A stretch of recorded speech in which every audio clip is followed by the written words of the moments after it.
I can show the anatomy as it was at the time of death. So everything is accurate, there's no rendering done. Since the cadaver was flash frozen, there were scans that were taken of the cadaver itself, and then from there you can see the anatomy as it was at the time of death. You can also isolate or annotate different parts of the system. So in this case, I can start by removing the skin, removing the skeletal system and other structures until I'm left with the gastrointestinal system. From here, I can get a better view by just zooming in, and I can also get a posterior view by just giving it a little spin. And in this case, I can start removing different structures and getting the annotation of any structure I remove. And I have this undo button where I can bring everything back up. This is amazing. And in this case, you can also have concurrent views of, let's say, the muscular system and skeletal system, and also start removing different areas to see regional anatomy and other types of anatomy as well at the same time. If you don't want to look at the anatomy as a whole, you can also see regional anatomy.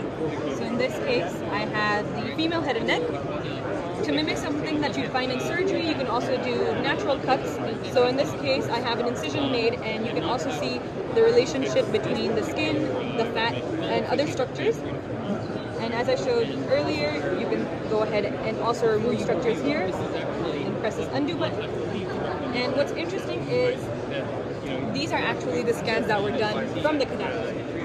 So everything you see here is what we saw at 0.6 to 0.8 millimeter thickness. And so each time I turn around, slide through these sections, I can see where the lies and you're not just limited to the head and neck, you also have areas like the brain, large areas like the thorax and the abdomen, all the way down to the leg and foot.